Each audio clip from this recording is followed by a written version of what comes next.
Hello everyone, welcome back to our channel. हमारा जो CTET का पेपर 2 होता है जिसमें हमारा साइंस का पोर्शन पूछा जाएगा। तो साइंस का एक टॉपिक हमारा है फूड, ठीक है। और उस फूड के अंदर हम सोर्सेज ऑफ फूड पढ़ चुके हैं, कंपोनेंट ऑफ फूड पढ़ चुके हैं, न्यूट्रिशन इन प्लांट्स पढ़ चुके हैं। आज हम पढ़ेंगे न्यूट्रिशन इन एनिमल्स।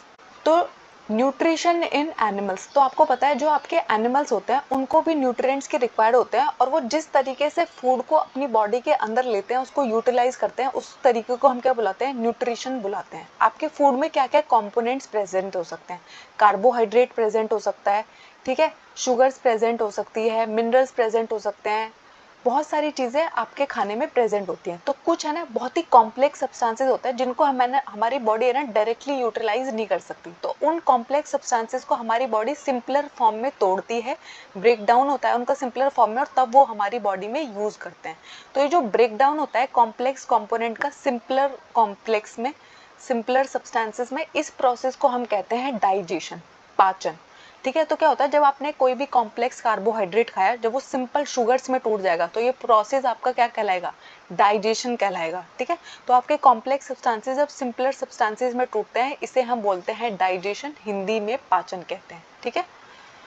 तो आपकी जो स्टारफिश होती है उसका जो कवरिंग होता है, उसकी जो हार्ड कवरिंग होती है, शेल होती है, वो किससे बनी होती है? कैल्शियम कार्बोनेट से बनी होती है। तो ये क्या करती है? अपना पेट है ना बाहर निकालती है। स्टारफिश है ना अपने पेट को बाहर निकाल सकती है, उसके अंदर है ना बहुत सारे एनिमल्स को फीड कर लेती है, और उसके बाद दोबारा से अपनी बॉडी को अंदर ले जाती है, अपने पेट को अंदर ले जाती है, और उस पूरे खाने को जो उसने खाया था उसको डाइजेस्ट कर लेती है, ठीक है। ये एक एक्स्ट्रा फैक्ट आपके एनसीईआरटी में दिया हुआ है, आपको मालूम होना चाहिए कि ऐसा कौन सा एनिमल होता है जो अपने स्टमक को बाहर पॉप आउट कर सकता है। तो आपकी स्टारफिश होती है, ठीक है। उसके बाद होता है पाचन की क्रिया, हमें देखनी है ह्यूमंस के अंदर। तो जब आप खाने को खाते हो, ठीक है, आपके माउथ के थ्रू आपने खाने को खाया, तो कंटिन्यूअसली आपकी कैनाल में है ना बकल कैविटी से लेके एनस तक का जो पूरा का पूरा पैसेज होता है उसको हम क्या बुलाते हैं? ये पूरा का पूरा क्या कहलाता है? आपका एलिमेंट्री कैनाल कहलाता है, ठीक है। तो आपकी जो कैनाल है वो किस किस में डिवाइड हो सकती है? बकल कैविटी, ठीक है। बकल कैविटी का मतलब होता है जो आपका माउथ वाला पूरा रीजन होता है जहाँ पे आपके दांत प्रेजेंट है, जीभ प्रेजेंट है, ये बकल कैविटी कहलाता है। उसके बाद आ जाता है आपका ईसोफेगस, जिसको हम अपना फूड पाइप भी कहते हैं, जिसके थ्रू वो आपके स्टमक में पहुंचेगा। उसके बाद आपका खाना कहाँ जाता है? स्टमक में जाता है। उसके बाद स्मॉल इंटेस्टाइन में जाता है, फिर लार्ज इंटेस्टाइन में जाता है, और उसके बाद है ना अनडाइजेस्टेड फूड जो होता है वो एनस के थ्रू हमारी बॉडी से बाहर चला जाता है, ठीक है। ये है हमारी पूरी की पूरी एलिमेंट्री कैनाल। तो ये सारे के सारे पार्ट्स क्या कहलाते हैं? एलिमेंट्री कैनाल कहलाते हैं, डाइजेस्टिव ट्रैक्ट कहलाते हैं, ठीक है। तो पहले जो फूड कंपोनेंट है हमारे, वो धीरे धीरे डाइजेस्ट होते रहते हैं, वेरियस कंपार्टमेंट में उनका डाइजेशन चलता रहता है, वेरियस ऑर्गन्स में उनका डाइजेशन होता रहता है, ठीक है। तो हमारा जो स्टमक है, हमारी जो स्मॉल इंटेस्टाइन है, उनके साथ है ना बहुत सारे ग्लैंड्स प्रेजेंट होते हैं, और उनसे है ना बहुत सारे सिक्रीशंस रिलीज हो रहे होते हैं, ठीक है। और ये डाइजेस्टिव जूस जो हमारे निकल रहे हैं, ये हमारे कॉम्प्लेक्स सब्सटेंसेस को सिंपलर फूड में तोड़ने में हमारी मदद करेंगे, ठीक है। देखो, अगर हमारे सिंपल आपने खाना खाया, वो बहुत टफ था, उसको है ना सिंपल सिंपल पार्ट्स में तोड़ने के लिए बहुत सारी चीज़ों की हमें हेल्प चाहिए होगी ना। तो वो जो डाइजेस्टिव जूसेस निकलेंगे, डिफरेंट डिफरेंट ग्लैंड्स जो डाइजेस्टिव जूसेस को रिलीज करेंगे, तो उसको आप क्या बुलाते हो? Digestive gland and associated glands बुलाते हो, ठीक है। तो आपका जो डाइजेस्टिव ट्रैक्ट है वहाँ पर बहुत सारे एसोसिएटेड ग्लैंड्स रहते हैं जो आपकी पूरे पाचन प्रक्रिया में आपकी मदद कर रहे होते हैं, ठीक है। तो सबसे पहले होता है इंजेशन का मतलब है, तो जब जैसे ही आपने है ना खाना का निवाला तोड़ा और अपने मुंह में रखा, तो process of taking food into the body is called ingestion. तो आपसे है ना इंजेशन वर्ड का मीनिंग पूछ लिया जाता है। तो जो आप खाने को अपने शरीर के अंदर डाल रहे हो, अपने मुंह के अंदर डाल रहे हो, इस प्रोसेस को हम कहते हैं इंजेशन। फिर है ना हम अपने खाने को चबाते हैं, हमारे पास जो दांत है, हमारे जो टीथ है, उनकी मदद से हम अपने खाने को चबाना शुरू कर देते हैं। दांतों की मदद से हम अपने खाने को चबाते हैं। हमारे पास दो टाइप के टीथ होते हैं, एक होते हैं मिल्क टीथ और एक होते हैं परमानेंट टीथ। तो जो आपके सबसे पहले बचपन में जो दांत उगे थे, आए थे, वो कुछ टाइम के बाद है ना टूट जाते हैं। जब आप 6 से 8 साल की उम्र के होते हैं तो वो सारे के सारे दांत जो टूट जाते हैं उनको हम बोलते हैं मिल्क टीथ, दूध के दांत, ठीक है। उसके बाद जो उनके टूटने के बाद जो आपके दांत आते हैं वो पूरी जिंदगी रहते हैं, उनको हम बोलते हैं परमानेंट टीथ। पूरी जिंदगी रहेंगे तो परमानेंट हो गए ना, ठीक है। और वो पहले वाले जो थे वो जल्दी ही टूट के गिर जाते हैं, 6 से 8 साल की उम्र में ही आपके गिर जाते हैं तो उनको हम मिल्क टीथ बुलाते हैं, दूध के दांत बुलाते हैं। और उसके बाद जो आपके दांत रहने वाले हैं वो परमानेंट रहेंगे, सेकंड सेट जो आएगा। उसके बाद जो आपके टीथ है, अगर डिफरेंट डिफरेंट टाइप, आपका कोई टीथ जो है वो चौड़ा है, कोई जो है वो बहुत शार्प है, तो आपके पास है ना अलग अलग टाइप के 4 टाइप के टीथ होते हैं, incisors, canine, pre molars and molars. तो आप अपने सबसे आगे वाले जो 2 दांत देखोगे ना वो इंसीजर होते हैं। उसके बाद है ना आपके साइड में जो 2 दांत है जो बहुत पैने हैं, जिनको आप फील कर सकते हो, जिनको हम ड्रैकुला टीथ भी कहते हैं, वो आपके कैनाइन्स होते हैं। उसके पीछे जो आपके दांत है वो प्री मोलर्स है, और सबसे पीछे जो दांत है वो आपके मोलर्स है। ठीक है, तो आपको मालूम होना चाहिए। आपसे पूछा जाता है एग्जाम में क्या क्या क्वेश्चन पूछे जाते हैं वो सुन लो। आपसे पूछा जाता है कि कितने टाइप के टीथ हो सकते हैं, 4 टाइप के हो सकते हैं। ठीक है, उसके बाद उनके नाम आपसे पूछ लिए जाते हैं। तो आपको मालूम होना चाहिए कि incisor, canine, premolars and molars, ये आपके टीथ है। ठीक है, स्टार्च जो होता है वो शुगर में कन्वर्ट हो जाता है हमारे माउथ में। जैसे आपने खाना अपने मुंह में रखा तो आपने जो भी स्टार्च खाया है उसका डाइजेशन है ना हमारे माउथ से ही स्टार्ट हो जाता है। आपके माउथ में ना सलाइवा होता है, ठीक है, जिसको हम बोलते हैं, जो आपके मुंह में पानी पानी आ रहा होता है ना, हम कहते हैं ना खाना देखते ही मुंह में पानी आ गया, तो वो और कुछ नहीं होता, आपका सलाइवा होता है। तो उसके अंदर है ना एक एंजाइम प्रेजेंट होता है जिसका नाम है सलाइवरी अमाइलेज। तो आपसे एग्जाम में पूछा जाता है कि आपके जो सलाइवरी ग्लैंड्स होते हैं वो कितने होते हैं, कौन सा एंजाइम रिलीज करते हैं। तो आपके माउथ के अंदर है ना 3 पेयर्स ऑफ सलाइवरी ग्लैंड्स है, 3 पेयर्स ऑफ सलाइवरी ग्लैंड्स है जो एक एंजाइम रिलीज करते हैं जिसका नाम है सलाइवरी अमाइलेज, जो है ना स्टार्च को शुगर में कन्वर्ट करता है। किस में कन्वर्ट करता है? स्टार्च को शुगर में कन्वर्ट करता है। सलाइवरी अमाइलेज का जो पीएच होता है वो 6.8 होता है। आपके जो 3 ग्लैंड्स प्रेजेंट है, पेयर्स में प्रेजेंट है, तो आपका पैरोटिड्स ग्लैंड जो है वो चीक में प्रेजेंट होता है। सब मैंडुलर जो है आपका जो लोअर जॉ है, ठीक है, आपका जो जबड़ा है, लोअर जबड़ा है, यहाँ पर प्रेजेंट होता है। और जो सबलिंगुअल है, आपकी जो जीभ है उसके नीचे, बिलो टंग, ये आपके 3 सलाइवरी ग्लैंड के नाम है। ठीक है, तो ये आपके एग्जाम में पूछे जाते हैं कि आपके कितने ग्लैंड्स प्रेजेंट है। तो 3 पेयर्स ऑफ ग्लैंड प्रेजेंट है। कहाँ पर प्रेजेंट है, इनकी लोकेशंस आपको मालूम होना चाहिए। आपके चीक में प्रेजेंट होता है एक पेयर, एक आपके लोअर जॉ में प्रेजेंट होता है, और एक आपके टंग के नीचे प्रेजेंट होता है। ये कौन सा एंजाइम रिलीज करते हैं? सलाइवरी अमाइलेज रिलीज करते हैं। ये किसको कन्वर्ट कर देता है, किसमें? तो आपका जो स्टार्च आपने खाया उसको शुगर में कन्वर्ट करने का काम कौन करता है? सलाइवरी अमाइलेज करता है। और ये सारा प्रोसेस कहाँ पे हो रहा है? हमारे मुंह में हो रहा है, माउथ में हो रहा है। जैसे ही आप स्टार्च खाते हो तो उसका 30% डाइजेशन तो कहाँ हो जाता है? आपके माउथ में हो जाता है। ठीक है, उसके बाद है ना, अगर आप अपने उबले हुए चावल को लोगे, बॉइल्ड राइस को आपने लिया और उसमें आपने आयोडीन सोल्यूशन डाला, तो ब्लू ब्लैक कलर आएगा। ब्लू ब्लैक कलर आएगा तो वो किसकी प्रेजेंस को दिखाता है? मैंने आपको पहले वाला जो लेक्चर हुआ था उसमें मैंने आपको बताया था कि जो ब्लू ब्लैक कलर आता है वो दिखाता है स्टार्च की प्रेजेंस को। ठीक है, तो आयोडीन जब हम डालते हैं, लेकिन फिर उन्होंने ना वो क्वेश्चन क्या पूछते हैं, बहुत स्मार्ट है आप, ये तो आपको मालूम है। तो उन्होंने कहा कि अगर आपने ना थोड़ी देर चावल को अपने मुंह में रख के चबा लिया और उसके बाद आपने उसे बाहर निकाल के टेस्ट ट्यूब में डाला और उसमें आयोडीन सोल्यूशन डाला, तो आप देखोगे कोई कलर ही नहीं आएगा। तो आपको लगेगा क्या अब मेरे चावलों में स्टार्च नहीं बचा।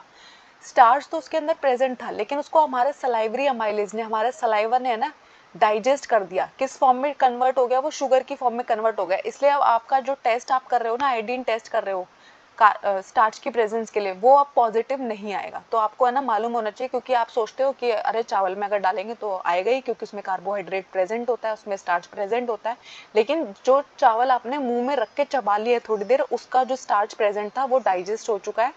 ठीक है, तो उसके अंदर आपका टेस्ट नहीं आएगा, पॉजिटिव नहीं आएगा, ब्लू ब्लैक कलर नहीं आता है। ठीक है, उसके अलावा आपको पता है हमारे मुंह के अंदर है ना बहुत सारे बैक्टीरिया प्रेजेंट होते हैं जो हमारे लिए हार्मफुल नहीं होते, वो हमारे हेल्दी बैक्टीरिया होते हैं जिनको हम गट बैक्टीरिया बुलाते हैं। ठीक है, लेकिन अगर आप बार बार खाना खाने के बाद अपने मुंह को अच्छे से साफ नहीं करो तो क्या होगा, बहुत सारे बैक्टीरिया वहाँ पे रहना शुरू कर देते हैं, और आपके दांतों में जो शुगर लगी रहती है, बचा हुआ खाना लगा रहता है, उनके ऊपर जो बैक्टीरिया है वो ग्रो करने लग जाते हैं, और वो वहाँ पे ना एसिड रिलीज करेंगे, और ये एसिड है ना धीरे धीरे आपके दांतों को सड़ा देते हैं। इसलिए जो बच्चे होते हैं ना टॉफी खाते हैं, बहुत सारे टॉफी खाते हैं, अपना मुंह कभी साफ नहीं करते, उनके दांतों में टॉफी चिपकी रहती है या कुछ मीठा चिपका रहता है, जिसकी वजह से आपका टूथ डिके स्टार्ट हो जाता है, आपके दांत सड़ने शुरू हो जाते हैं। तो जो टूथ डिके होता है उसका पीएच पूछा जाता है। तो जब आपके माउथ का पीएच है ना 5.5 से नीचे चला जाएगा तो टूथ डिके स्टार्ट हो जाएगा। ठीक है, तो इसलिए है ना आपका जो पता है, जो आपका टूथपेस्ट होता है मोस्टली है ना वो बेसिक होता है, क्योंकि जो हमारे माउथ में बैक्टीरिया प्रेजेंट है वो एसिडिक कंपाउंड्स रिलीज कर रहे हैं और उसको न्यूट्रलाइज करने के लिए हमें बेसिक चीज़ें चाहिए। तो हम जो अपना टूथपेस्ट यूज़ करते हैं वो मोस्टली नेचर में कैसा होता है, बेसिक होता है। ठीक है, ये बात आपको मालूम होनी चाहिए।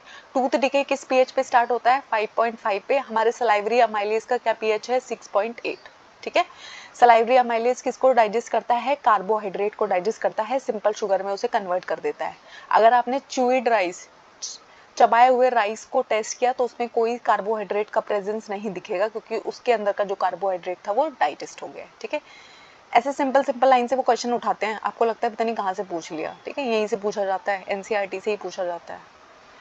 उसके बाद आता है हिकअप्स। कभी कभी ऐसा होता है आप खाना खा रहे हो, एकदम से आपको हिचकी आ रही है, चोकिंग सेंसेशन हो रहा है। तो जब आपका खाना है ना, फूड पार्टिकल जो है वो विंड पाइप में एंटर कर गया। एक हमारा फूड पाइप होता है, एक हमारा विंड पाइप होता है, दोनों के दोनों साथ में ही जा रहे होते हैं। तो हम जब खाना खा रहे होते हैं मोस्टली हमारे विंड पाइप के ऊपर है ना एक फ्लैप होता है, वो कवर हो जाता है। अगर आप बोलते हो खाना खाते टाइम, अगर आप बोल रहे होते हो तो क्या होता है, गलती से फूड पार्टिकल कहाँ चला जाता है, विंड पाइप में चला जाता है और एकदम से आपको खांसी उठने लग जाती है, हिचकी आने लग जाती है। ठीक है, उसके बाद होती है आपकी जीभ।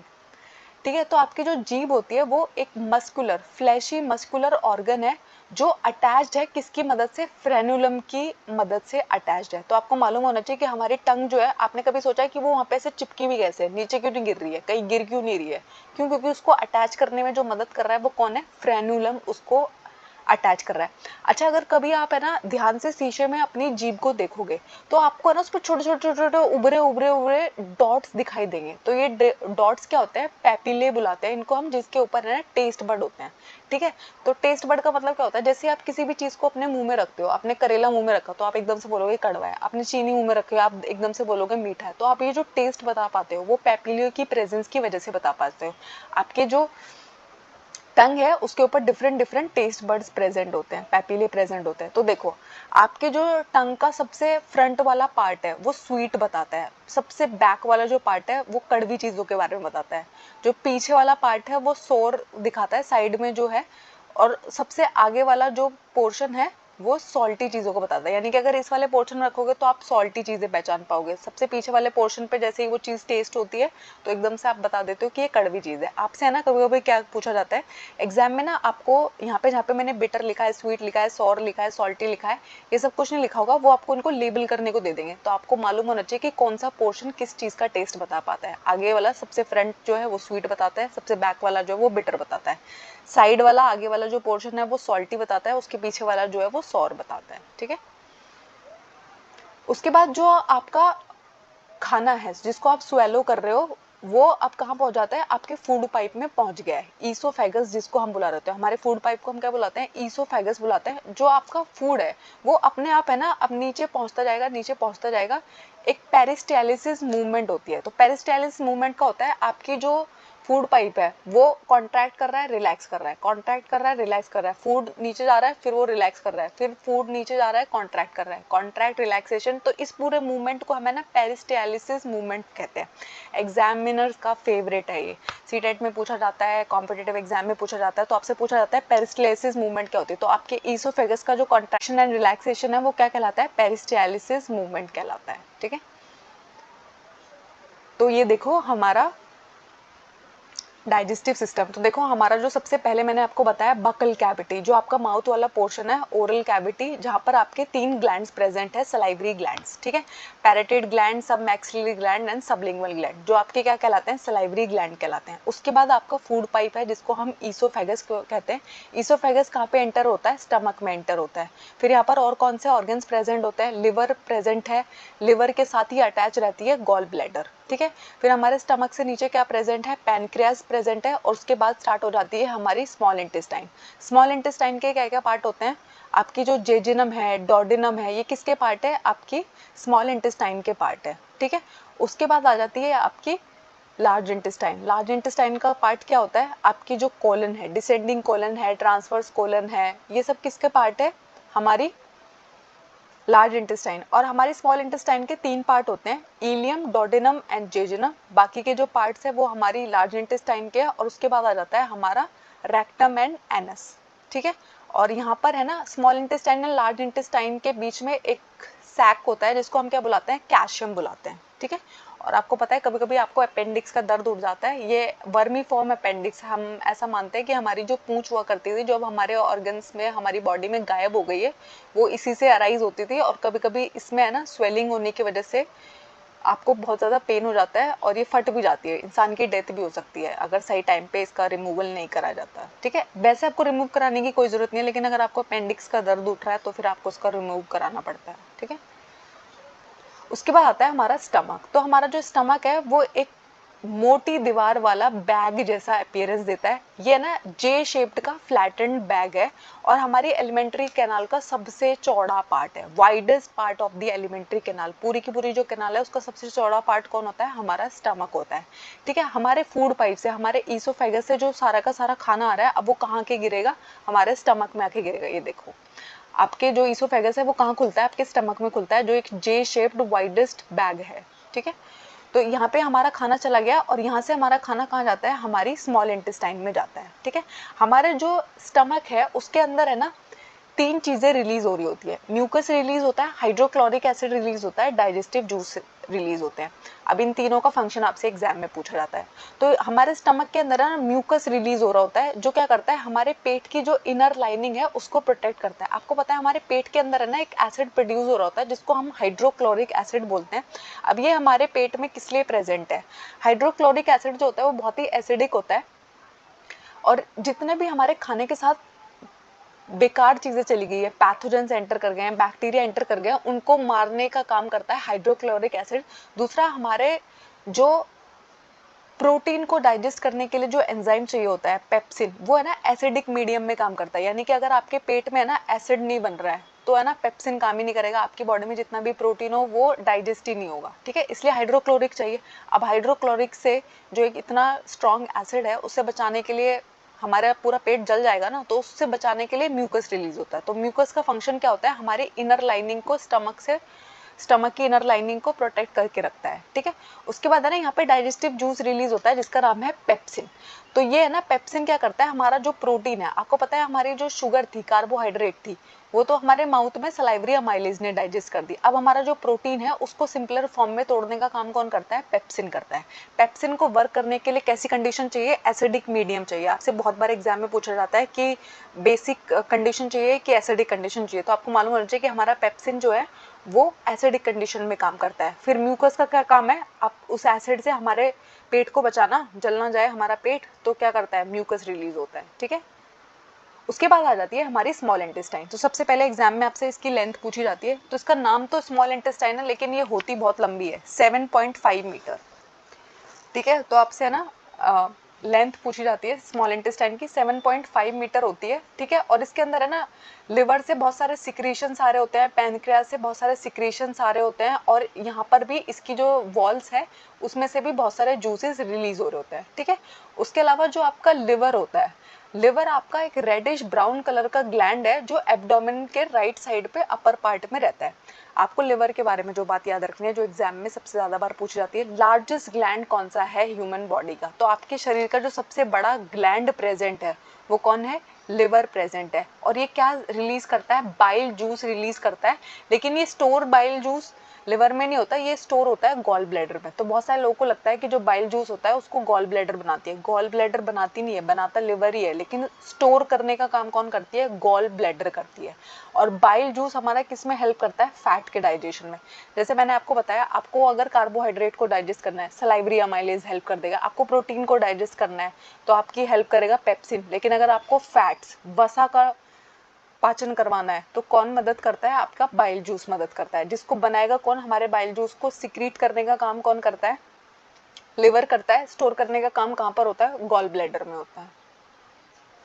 उसके बाद है ना पैनक्रियाज प्रेजेंट है। ठीक है, ये एक क्रीम कलर का ग्लैंड है और ये आपके स्टमक के जस्ट नीचे प्रेजेंट है। ठीक है, अब यहाँ पे है ना ये पैनक्रियाज क्या करता है? बहुत सारे पैनक्रियाटिक जूस को रिलीज करता है, जो किस किस पे काम करेंगे? आपके कार्बोहाइड्रेट को भी डाइजेस्ट करते हैं, आपके फैट को भी डाइजेस्ट करते हैं, आपके प्रोटीन को भी डाइजेस्ट करते हैं। देखो कुछ कुछ पार्ट्स तो पहले ही डाइजेस्ट हो चुका है। सलाइवरी अमाइलेज ने कार्बोहाइड्रेट को कर दिया है, फैट्स को बाइल जूस ने कर दिया है, प्रोटीन को पेप्सिन ने कर दिया है, लेकिन उनको और भी सिंपलर फॉर्म में डाइजेस्ट करने का काम कौन करता है? हमारे पैनक्रियाटिक जूस करते हैं। तो हमारा जो पार्शियली डाइजेस्टेड फूड है वो अब है ना स्मॉल इंटेस्टाइन के लोअर वाले पोर्शन में पहुंच चुका है और यहाँ पे ना सारा का सारा डाइजेशन कंप्लीट हो जाता है। तो अगर आपसे एग्जाम में कभी पूछा जाए कि आपका सारा डाइजेशन कंप्लीट कहाँ पे हो जाता है, स्मॉल इंटेस्टाइन में हो जाता है। लार्ज इंटेस्टाइन हमारे डाइजेशन में हेल्प नहीं करती है, वहाँ पे अनडाइजेस्टेड फूड का स्टोरेज हो रहा होता है, लेकिन हमारा पूरा का पूरा खाना जो डाइजेस्ट हो जाता है वो स्मॉल इंटेस्टाइन तक आते आते सब कुछ डाइजेस्ट हो जाता है। माउथ से स्टार्ट हो जाता है, माउथ में कार्बोहाइड्रेट डाइजेस्ट हो गया, फिर आप स्टमक में गए तो वहाँ पे आपका प्रोटीन डाइजेस्ट हो गया, फिर उसके बाद आपका जो स्मॉल इंटेस्टाइन है बाकी का डाइजेशन वहाँ पर हो जाता है। तो आपका सारा डाइजेशन कहाँ पे कंप्लीट हो जाता है, स्मॉल इंटेस्टाइन में सारा का सारा, छोटी आंत में आपका सारा डाइजेशन कंप्लीट हो जाता है। ठीक है, तो कार्बोहाइड्रेट जो होता है वो सिंपल शुगर्स में टूट जाता है, जैसे कि ग्लूकोज। फैट जो है वो फैटी एसिड और ग्लिसरॉल में टूट जाते हैं, और प्रोटीन किस में टूट जाते हैं, अमाइनो एसिड। आपसे ना कभी कभी एग्जाम में पूछा जाता है कि फैट्स का फाइनल डाइजेशन किस चीज में टूटने पे होता है, तो fatty acid and glycerol. Protein जब अमाइनो एसिड में कन्वर्ट हो गए यानी कि उसका कंप्लीट हो गया डाइजेशन, और कार्बोहाइड्रेट जब आपके बहुत ही सिंपल शुगर्स में टूट गए जैसे कि ग्लूकोज है तो इसका डाइजेशन कंप्लीट हो गया है। ठीक है, तो अब हमारा जो पूरा पचा हुआ खाना है, डाइजेस्टेड फूड है, वो है ना ब्लड वेसल्स के थ्रू एब्जॉर्प्शन होने लग जाता है। यानी कि अब आपका जो आपने खाना खाया ही क्यों था, ये बताओ। आपने खाना खाया था कि आपको एनर्जी मिल सके। अब एनर्जी है ना डायरेक्टली ये नहीं है कि मैंने एक निवाला अपने हाथ पे रखा और मेरे को एनर्जी दे देगा, वो मेरी बॉडी में जाएगा, उसका ब्रेक डाउन होगा, सिंपलर फॉर्म में टूट जाएगा। जब वो सिंपलर फॉर्म में टूट जाएगा और मेरा ब्लड है ना उस एनर्जी को लेना स्टार्ट कर देगा, उस प्रोसेस को हम कहते हैं एब्जॉर्प्शन। खाने को मुंह में रखना कहलाता है इंजेशन, खाने के पाचन कहलाता है डाइजेशन। और जब आप उस डाइजेस्टेड फूड से इंपॉर्टेंट मिनरल्स ले पा रहे हो, एनर्जी ले पा रहे हो, उसको हम कहते हैं एब्जॉर्प्शन। तो एब्जॉर्प्शन में कौन हेल्प करता है, हमारी जो स्मॉल इंटेस्टाइन होती है ना, वहाँ पे बहुत सारी फिंगर लाइक प्रोजेक्शंस होती है जिनको हम क्या बुलाते हैं, विलाई बुलाते हैं। तो ये विलाई की जो फिंगर लाइक प्रोजेक्शन होती है स्मॉल, ये किस में हेल्प करती है, सरफेस एरिया को इंक्रीज करने में हेल्प करती है। जो विलाई है वो सरफेस एरिया इंक्रीज कर देती है और हमारा एब्जॉर्प्शन जो है वो बढ़ जाता है। ठीक है, बहुत सारी थिन और स्मॉल ब्लड वेसल्स यहाँ पर प्रेजेंट होती है जिनके थ्रू डाइजेस्टेड फूड मटेरियल्स जो है अब पूरी की पूरी बॉडी में दूसरे ऑर्गन्स में जाना शुरू हो जाते हैं। और जब है ना आपकी बॉडी इस एब्जॉर्ब फूड को, जिस बॉडी को, जिस ऑर्गन को जहाँ पे इसकी जरूरत है वहां पर ये पहुंचना शुरू हो जाता है, तो इस प्रोसेस को हम बुलाते हैं एसिमिलेशन। खाना एसिमिलेट हो गया है, यूज्ड अप हो गया है, जो उसका फंक्शन था वो उसने रोल प्ले कर दिया है, तो इसको आप क्या बुलाते हैं, एसिमिलेट बुलाते हो, एसिमिलेशन बुलाते हो। ठीक है, अब आपका बच गया अनडाइजेस्टेड और अनएब्जॉर्ब फूड। तो कुछ कुछ चीजें ऐसी होगी ना जो नहीं पचेगी। ठीक है, तो वो क्या होगी, वो आपकी बड़ी आंत में चली जाती है जिसको हम बोलते हैं लार्ज इंटेस्टाइन।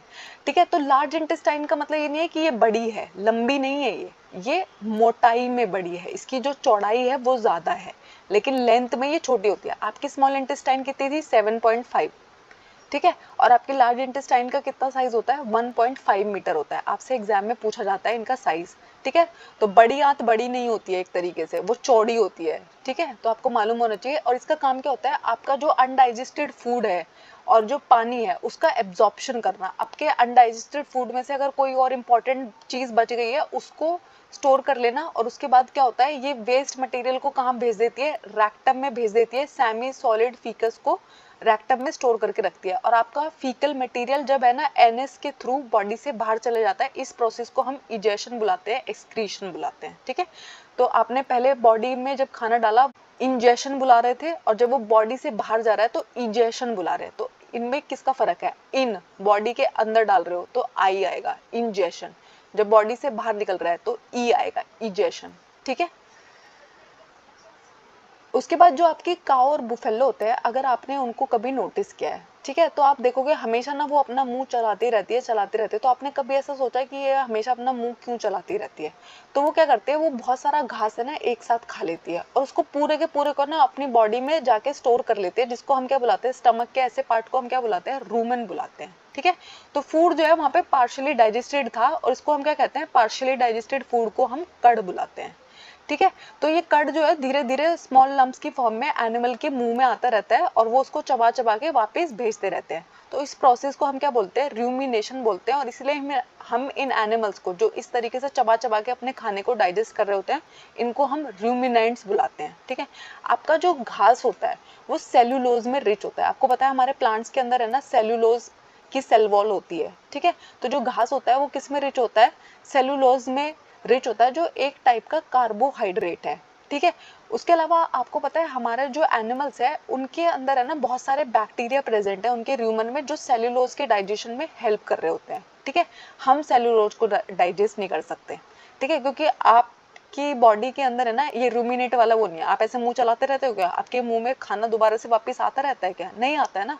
तो हम जो है सेल्यूलोज को डाइजेस्ट नहीं कर सकते, ये फैक्ट है, आपको याद रखना है। तो एनिमल्स जो होते हैं, हॉर्सेस और रैबिट्स होते हैं, इनके पास है ना एक लार्ज सैक लाइक स्ट्रक्चर होता है जिसको हम क्या बुलाते हैं, कैल्शियम बुलाते हैं, जो ईसोफेगस और स्मॉल इंटेस्टाइन के बीच का एक पार्ट होता है। कैल्शियम ना हमारी बॉडी में भी प्रेजेंट होता है। Large intestine and small intestine के बीच में एक ब्लाइंड सैक होता है जिसको हम कैल्शियम बुलाते हैं, ठीक है।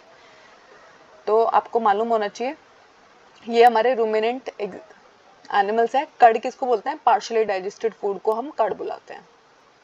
उसके बाद आपके अमीबा में डाइजेशन कैसे होगा, तो अमीबा जो होता है आपको पता है वो सिंगल सेल ऑर्गेनिज्म है, ठीक है। आपके जो पॉन्ड वाटर होता है उसमें बहुत सारे अमीबा देखने को मिलते हैं। उसके जो वो सिंगल सेल एनिमल है उसके बाहर की जो आउटर कवरिंग है वो क्या कहलाती है, सेल मेम्ब्रेन कहलाती है, ठीक है। उसके अंदर है ना न्यूक्लियस प्रेजेंट है और बहुत सारे वैक्यूल्स प्रेजेंट होते हैं। आपने अमीबा का डायग्राम बहुत बार ड्रॉ किया होता है, हम सबका फेवरेट होता है वो, ठीक है।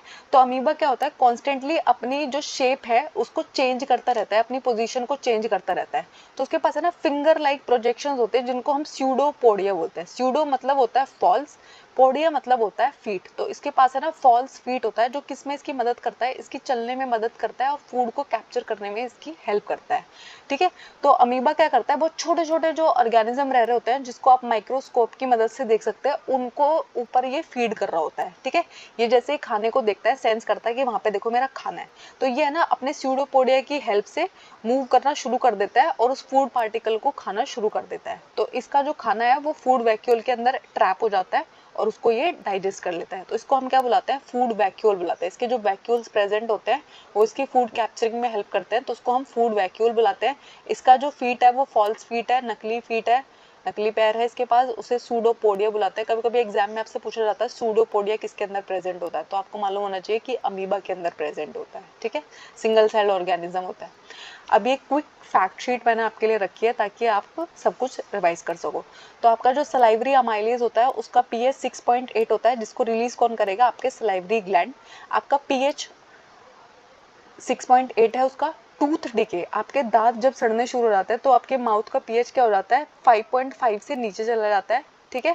आपकी जो स्मॉल इंटेस्टाइन की लेंथ है वो 7.5 मीटर है। लार्ज इंटेस्टाइन की जो लेंथ है वो 1.5 मीटर है। ORS की फुल फॉर्म बहुत बार एग्जाम में पूछी जाती है, ओरल रिहाइड्रेशन सॉल्यूशन, ठीक है। तो ORS की फुल फॉर्म क्या होती है, ओरल रिहाइड्रेशन सॉल्यूशन। आपके शरीर में जो सबसे बड़ा ग्लैंड है, लार्जेस्ट ग्लैंड है, वो कौन है, लिवर है। आपके स्टमक की जो पूरी वर्किंग होती है, हमारे पेट में खाना किस तरीके से पच रहा है, इसके बारे में किसने डिस्कवरी की थी, डॉक्टर विलियम बेमाउंट ने, ठीक है। और जो लिवर होता है वो क्या करता है, बाइल जूस को प्रोड्यूस करता है, लेकिन गोल ब्लैडर क्या करता है, इसको स्टोर करने का काम करता है, ठीक है। तो आपको मालूम होना चाहिए कि लिवर बाइल जूस को बनाता है लेकिन उसको स्टोर कौन करता है, गॉल ब्लैडर करता है। थैंक यू, आई होप इसमें आपको कोई डाउट नहीं है। अगर कोई डाउट है मुझे कमेंट्स में ज़रूर बताइएगा। हमारे चैनल को लाइक कीजिएगा, शेयर कीजिएगा, सब्सक्राइब कीजिएगा।